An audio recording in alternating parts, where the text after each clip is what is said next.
So growth. So growth is like Delhi কা laddu. So সবাই দিল্লি কা লাড্ডু খেতে চায়, সবাই গ্রোথ চায় তার ব্যবসায়, কিন্তু এই গ্রোথ করতে গিয়ে অনেক ব্যবসার ব্যাকবোনও ভেঙে যেতে পারে। So it is a very interesting and very critical topic, and বাংলাদেশে সব ব্যবসায় গ্রোথ চায়। সো গ্রোথটা আসলে কি, মানে কিভাবে গ্রোথ হয় কোম্পানি? সো গ্রোথ যদি সহজ ভাষায় বলি, একটা কোম্পানির কাস্টমার সংখ্যা যদি আমরা বাড়াই তাহলে ওইটা এক ধরনের গ্রোথ হয়। একটা কোম্পানি যে এক্সিস্টিং অনেক দিন ধরে আছে, সে হয়তো একটা শহরে বা একটা এলাকায় ডেলিভারি দেয় বা একটা এলাকায় অপারেশন করে, সে যদি তার হরাইজন বাড়াতে চায়, তার কভারেজ বাড়াতে চায়, সেটাও একটা গ্রোথ এক্সপেনশন হতে পারে। একজন বাংলাদেশে ব্যবসা করতেছে 10 বছর ধরে, সে যদি অন্য আর একটা কান্ট্রিতে যেতে দেয়, সেটাও এক ধরনের গ্রোথ হতে পারে।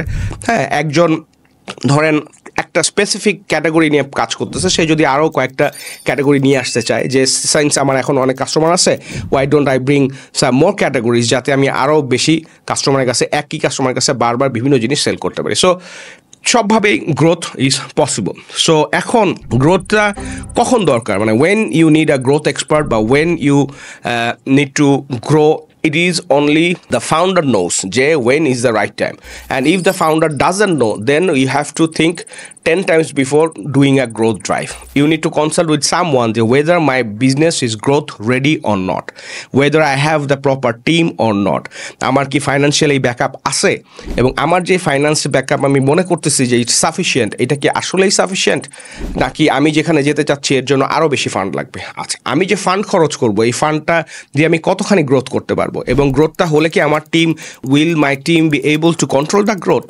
Or handle the growth. এইটা খুব ইম্পর্ট্যান্ট একটা জিনিস। এবং গ্রোথ করতে গেলে যেটা হয়, কাস্টমার যখন অ্যাকোয়ার করতে চায়, কাস্টমার অ্যাকুইজিশন কস্ট আসলে কত হওয়া উচিত, কোন ধরনের কাস্টমার আনলে এই কাস্টমারটা বেশি রিটেন করবে, আর আমার সার্ভিসেস অ্যান্ড কাস্টমার এক্সপিরিয়েন্স কি এইরকম যে গ্রোথটা আমরা আনতে পারলে আমরা কাস্টমারটাকে রিটেন করতে পারবো, আর রিটেন করতে পারলেও কি আমরা এই কাস্টমার থেকে রিপিট পারচেস আনতে পারবো।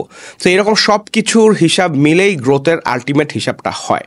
সো যারাই গ্রোথের কথা চিন্তা করতেছেন, আমি বলবো যে কয়েকটা মেজর জিনিস তাদের ব্যবসায় থাকাটা খুব জরুরি if you want to give a growth drive.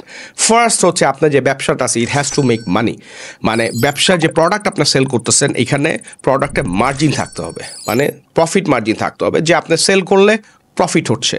এবং আপনার যখন আপনি একটা সাপ্লাই চেন কানেক্ট করতেছেন, যেখান থেকে আনতেছেন, ইউ হ্যাভ টু আন্ডারস্ট্যান্ড যে সাপ্লাই চেনটা ইজ স্মুথ, এবং আমি যদি একটু বড় করতে চাই তখন আমি সাপ্লাই চেনটাকে সামাল দিতে পারবো নতুন সাপ্লাইসগুলোর জন্য।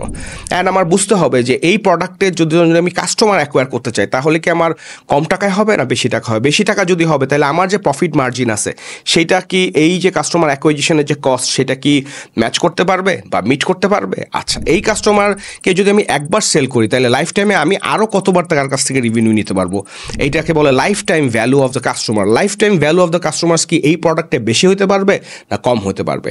আমার যে টিম মেম্বার্সরা আছে, তারা কি আসলে বিশ্বাস করে যে আমার যে কোম্পানি আছে সেই কোম্পানি এখন এখান থেকে 20 গুণ বড় হতে পারবে?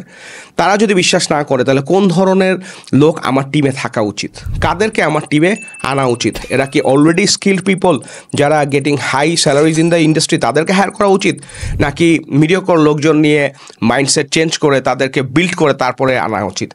এটা কি আমার জার্নিটা কি 6 মাসের হওয়া উচিত, নাকি এটা আমার 2 বছরের প্ল্যান করা উচিত? সো এইসব কোয়েশ্চেনের অ্যান্সার আপনার ফাউন্ডার হিসেবে জানা থাকতে হবে।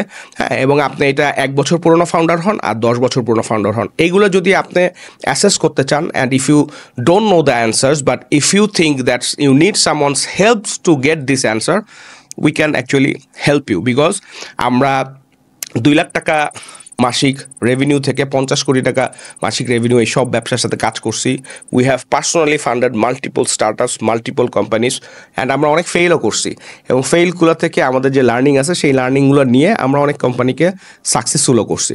আলহামদুলিল্লাহ, আমাদের এখন মোটামুটি যে এক্সপিরিয়েন্স আছে, এতে করে আমরা আশা করি যে আমরা মিড সাইজ থেকে লার্জ সাইজ বিজনেস সবগুলোকে গ্রোথের জার্নিতে আমরা ইনশাল্লাহ হেল্প করতে পারবো। So don't hesitate, just knock us Next Leaders and knock me personally. No matter which channel you use to reach us, we will inshallah get back to you.